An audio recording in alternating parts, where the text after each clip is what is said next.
The foliage always looks really lovely, and it just helps to sort of have those little pockets of places that you can just sneak things in. And again, if you do find you've got a gap, you can always just wire a little bit of foliage like you've done here. Just wire it and then just pop it in to fill that gap. But just popping things through, just making sure of the positioning before I start putting things in permanently, moving things around, get the design right that I'd like. I know florists like odd numbers, but don't get too hung up about counting or measuring. It's just how it looks at the end of the day and how you feel you want it to look. Then when you get your final placement, just push it through, straight through the back, so that then you've got your wires coming through, and then you just fold the wires back, just hook them back in, and then that will secure into the frame. And just to make sure that the wires are really pushed in, you don't want them scratching your door, so just double them back in and really push them into the moss so it's nice and smooth on the back.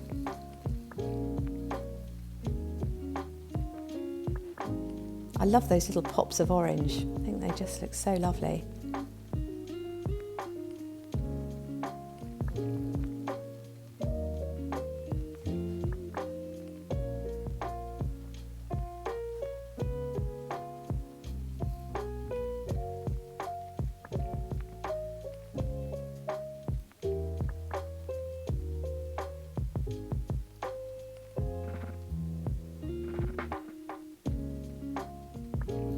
If you want a little bit of sparkle, it's very, very easy to just wire the baubles. Just get your wire, pop it through the hole at the top, and then double it back, give it a little bit of a twist, and then you can just set it into your wreath as you would any of the other decorations. Anything that you've got at home that you think you'd really like to put in, just go for it. Have fun, and it's your design at the end of the day. Little decorations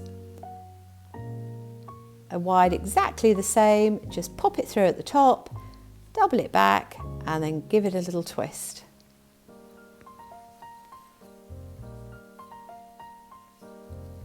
And please everybody, once you've done your wreath, please just pop the pictures on my Facebook page, send them to me and I'll post them for you. I really would love to see what everybody's creating with these kits. It would be so lovely. So this is the first time I've done this, so it would be good to see all your creations.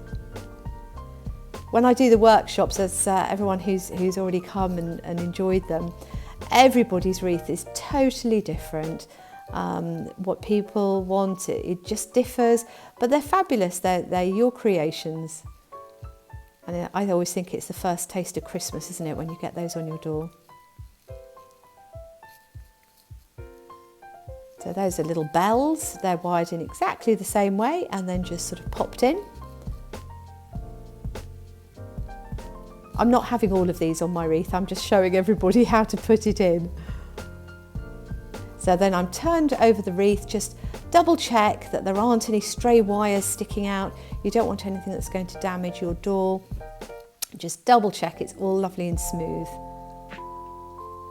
Then the hanging loop, you get one of the really hefty steel wires, make a hairpin, as you can see I've done, and then about sort of an inch or so down, or an inch and a half, you just make a loop and then twist the wires around, widen the loop a little bit, just so that then that would hook on over a nail or hook on over something to secure your wreath. Of course you can just tie it with a ribbon, that's perfectly acceptable, but I always like to put in a hanging loop for people, just so that they have an option to secure it like that. And then push it through so it goes from the top through the wreath and out the bottom. Now it's really important to really push that in as far as you possibly can, because then you need those ends to come through, and then you can double them back so it makes a lovely secure hook. Merry Christmas.